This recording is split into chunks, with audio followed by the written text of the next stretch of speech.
Welcome back. Let's do it on three. 1, 2, 3. Exhale, love. Welcome back. We're doing a little seafood, a little vegetable, a little bit of noodles. We have a story today coming to you from For My Man. Those men, huh? Okay, the story is called Desperately, or it's Dangerously Desperate. Oh, divine, honey. You gotta hear it. Oop, almost knocked the plate over. Okay, so today we're just doing water and nectarines. Just to keep it easy. It's a bit warm out, so we want to what? Nourish the body. Okay. So we're drinking water. So yes, we're gonna start out with our first character, Neil. Let me get a bite or so in. Neil is 32-year-old young man. He likes to party. Don't we all? So he's the first person on the scene because he left his car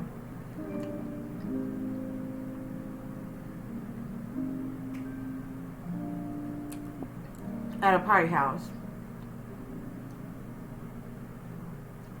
from a party he went to the night before. So they had to go pick his car up. And of course, it's in our beautiful Love Behold State, GA, Mableton County to be exact, baby. So he goes to pick up his car. His friends dropped him off to pick up his car. And as he was about to get in his car in the driver's seat, he looks back into the backyard. Most houses have like a covered porch with a back door. Normally 9 times out of 10, your garage is just like a porch, a big porch, a carport if you have it. That gives you more visual. I've dropped this story in the description box. Okay, you can see it for yourself. So he appears back there and sees 2 bodies on the ground. So he goes and checks it out, as any fellow citizen would from a party house. Go investigate. So he goes back there and he sees his 2 friends dead on the ground, surrounded by a pool of blood. Yes, he did. Yes, he did. So, hold on, y'all. Because, wow. So they got temp on it. These are rice cakes. And they're just so chewy. I love them. And all I did was put some Italian seasoning on here. Avocado oil. Of course, some of these green beans.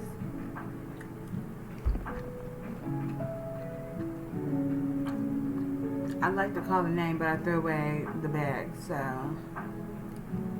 for those who know, now, okay? Those who don't, you'll find out. Go to the Asian market, they have them. Or a Japanese restaurant, they'll have them.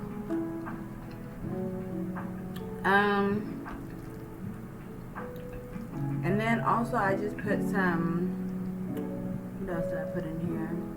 A garlic, a lot of garlic, and what do you call that, Parmesan cheese? So basically, I made a pesto, my version.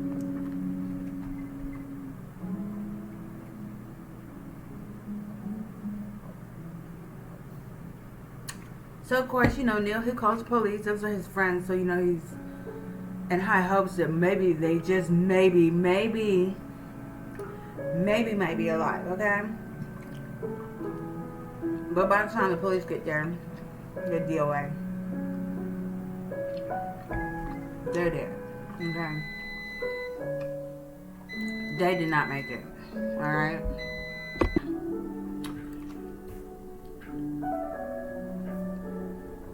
So,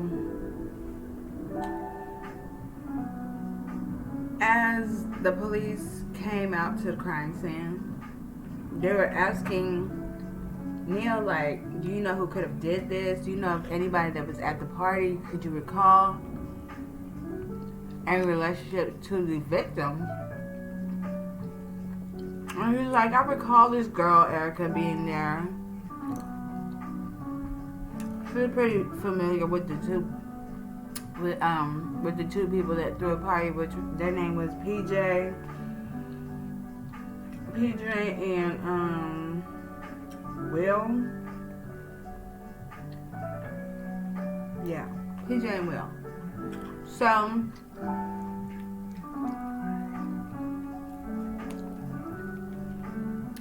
they went ahead and reached out to 27-year-old Erica, and they asked her if she can come down to the office for a little investigating. Of course, she agreed, so she came down to be interrogated. Now, let's back it up, okay? Miss Erica, her relations to Will and PJ was, mutual. Like I said, they were a party house. The two just threw a lot of parties in that city. And if y'all know, Mableton is small, so pretty much everybody knows everybody. So needless to say, the two young men were interested in a friend she had and asked her, could you invite her to the party? Because I'd like to get to know the young lady. Blah, blah, blah. We need some chili sauce for the seafood. And she's like, of course. And so she told her friend Karen about the party. She's like, okay, I'll go. And that's how that placed her at the scene of the crime, along with amongst other people, of course. And when they threw parties to make money. So this wasn't just everybody come in and let's have a party, just a party. They was doing it to get that money up. Okay? So, long story short, they were throwing the party. Erica and her homegirls came through. They was with them. Neil saw them to be the last two people at the party with the Will and JP, so that's what placed her at the scene to really be questioned. So, like I said, as she was being questioned, she was like, yeah, they asked us to come through, so we were, but basically that's all she said, and she left it at that. Alright, well, and police informed Erica that the two people from the party house had been killed. And she was like, oh, that's terrible. She said, do you know who could have done this, or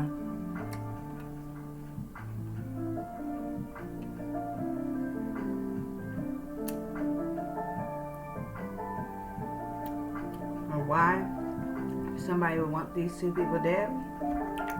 Since they were most known to throw parties, it didn't seem like a lot of people would have a problem with that. Who wouldn't need a kickback house, And she's like, no, I have no idea who could have did that. So they let her go.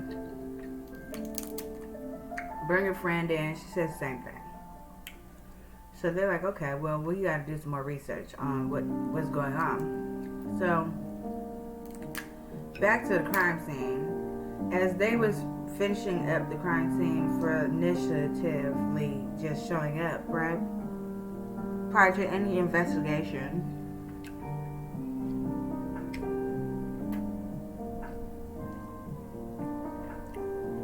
they found a shotgun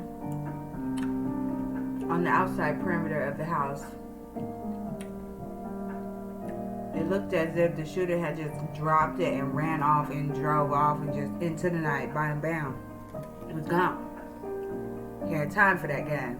They left it at the scene of the crime. So you know,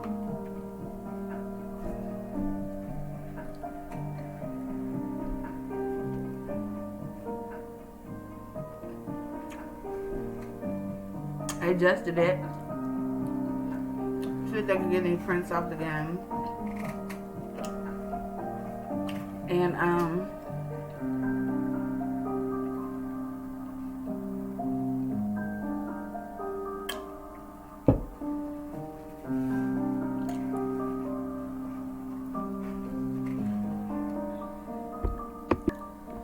And one of the prints came back as somebody in the system. His name was Diego. Now, Diego was related to a young man named Charles. Charles was currently in jail waiting on bond for a murder that he committed in a different state. I believe it was in Idaho. And he was basically making a drug deal, and he ended up shooting the buyer and killed him. So the police arrested him, and now he was waiting for a bond. Now you see Charles' girlfriend is Erica.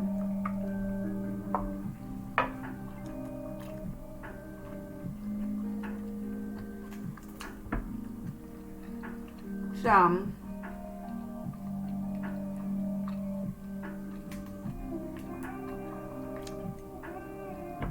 with that being said, why would she be at a house party and her man in jail? Well, let's get back to Diego, shall we? So the detectives called Diego into the investigation. They're like, hey, we got a gun. Once he gets down there, of course, they're like, hey, we have this weapon with your prints on it. Can you tell us what's going on here? And he's like, I don't know about that gun. I don't know to do with that gun. I don't even know where you got it from. So the detectives show him a picture of the two dead subjects that had lost their life on their own property the night of a party. Still yet Diego's like, I don't know them, I don't know what's going on. I was talking about none of that. So they just basically tell Diego, look, you're facing life. So you might want to figure something out. We're going to give you some time to think about it.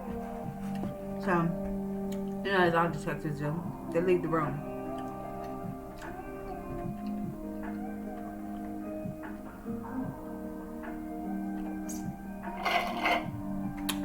So Diego gets to thinking real fast.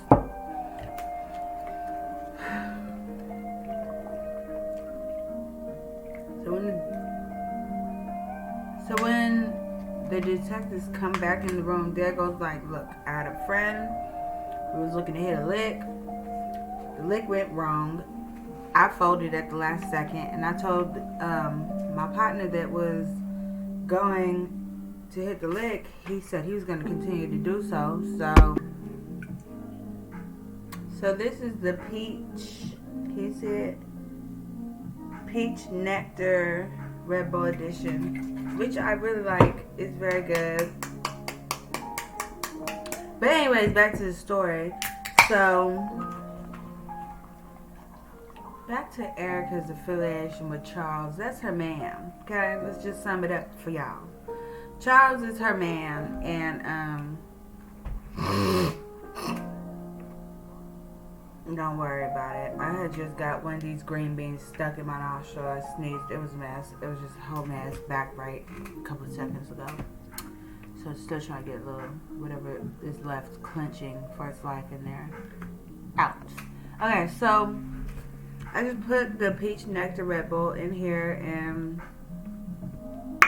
look at it. It just looks so refreshing.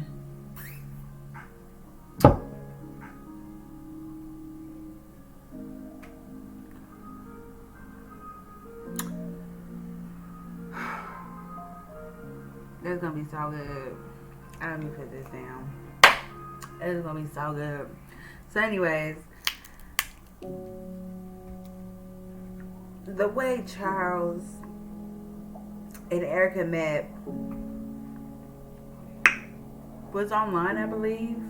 And, you know, they talked for a couple weeks.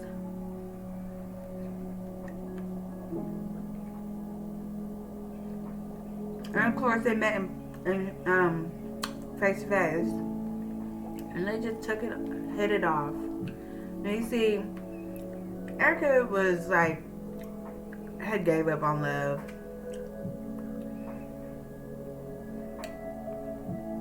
She's a mother of 3. She's a hefty young lady, okay? So, being in a small town with 3 kids,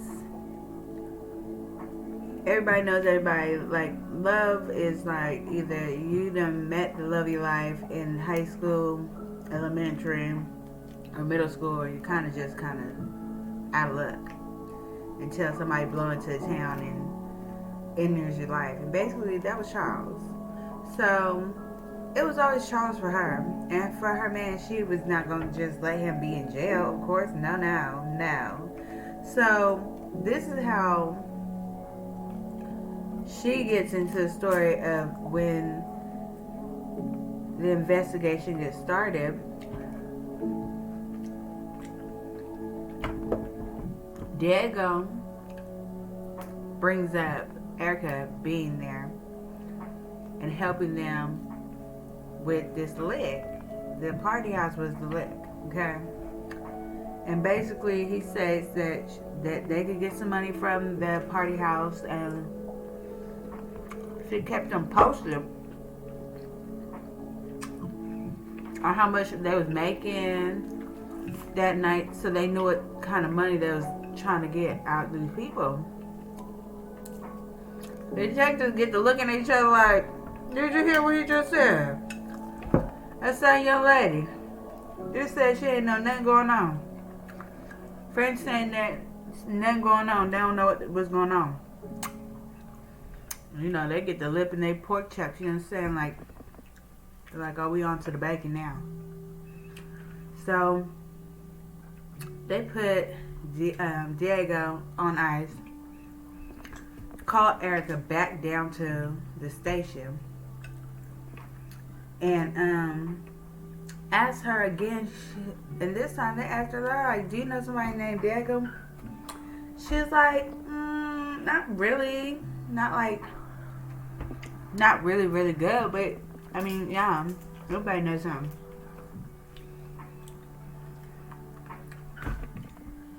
He's like, well, he wrote in a statement stating that you were the reason that these 2 young men ended up dead, and that this was a robbery. And you was the leader. She's like, oh no, they have like a story completely wrong, it's mixed up. I don't know them like that. And they're like, we're gonna give you a minute to think about that.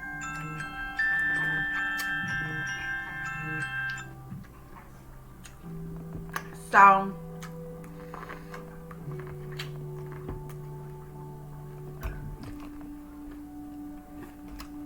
to get Erica's sweat activated, they leave her in the room.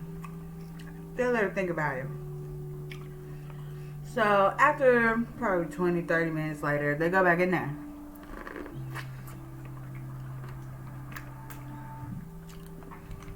Since she had Jake's heart. Okay. She's like, to be honest with you, I was threatened by Diego and his friend that if I said anything to y'all, my life would be at stake. And I have 3 kids to think about. I'm a whole mammy.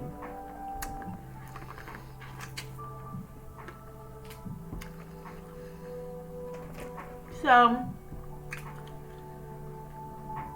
she began her story. And it went a little something like this.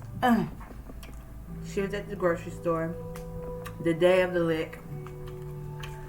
And Diego and his homeboy just popped up out of nowhere as she was putting her groceries in the car.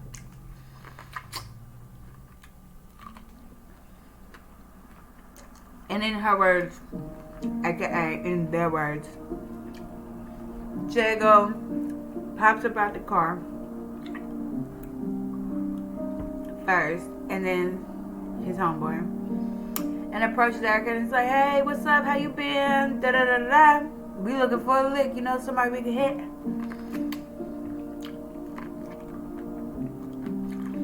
She was like, "Oh no, I don't know nobody that, you know, got the kind of money you guys are probably looking for. So sorry, I can't help you." And she leaves it at that, basically. And the detective is looking at her like, "That's the whole story? That's it?" She's like, "Yeah, you can ask my friend." Okay, mind you, this is the second go round in being interrogated, okay? So they're like, "Well, let's look into the girl's phone records. Maybe we can see something. Since her boyfriend is detained, all calls, emails, any type of contact through the jail is being monitored at 24/7, anytime." So they pull up the jail records, the recordings on hand at that, and find that her boyfriend and her, weeks prior to this incident, were talking about how is she gonna get him out of jail. She's like, "I don't know, pretty much the job she had wasn't making ends meet to pay rent and get her man out of jail." So she's like, "Don't worry about it, babe. I'm gonna get you out of jail. By all means, boo-boo. We're gonna be together again." So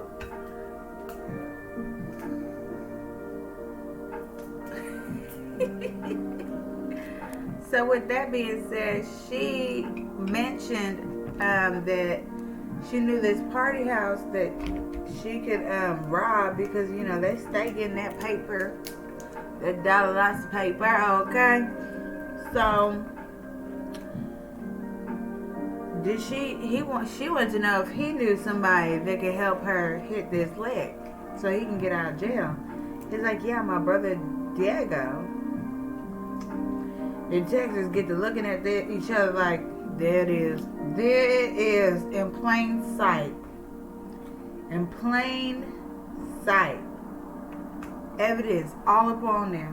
Bam, bam, bam.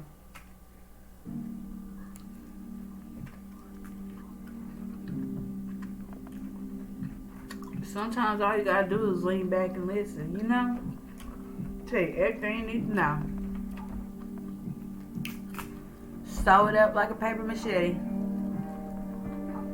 And it's OVER, you feel me? Like, so basically, what they got this girl on ice in the investigation room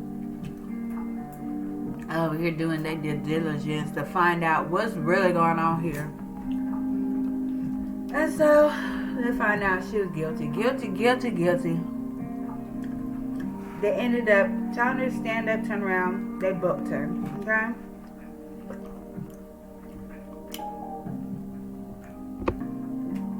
So they booked the three of them. Had to go pick up Erica's homegirl. And Erica, Diego, and his homeboy got 2 counts of murder.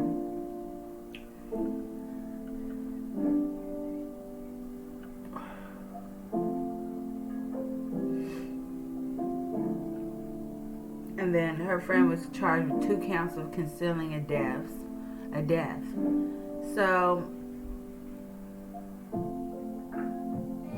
I would just say find you a decent hustle that you could be good at, and go for that. You need some money, probably should DoorDash. You know, that's immediate money. If you don't have a car, that's fine. You don't need a car. You just be on your foot, get a bike. Those are $50 to $100. You know what I'm saying? There's different ways. Like, maybe robbing people it's not always the answer, you know? It's easier said than done sometimes, but if you learn to plan for your future, you won't have to be in situations like that. And if you think you're just going to help accomplish a murder or play dumb when somebody comes up dead, you're going to jail. So,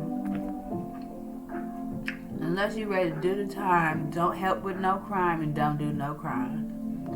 Here, point blank. So, I hope you guys ate well today. I know I did.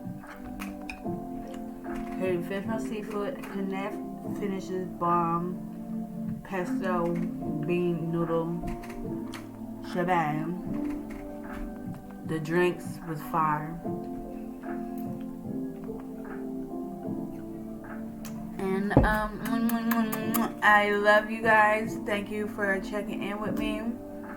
Like I said, I hope you enjoyed your meal. We'll talk next week. Thank you. Bye.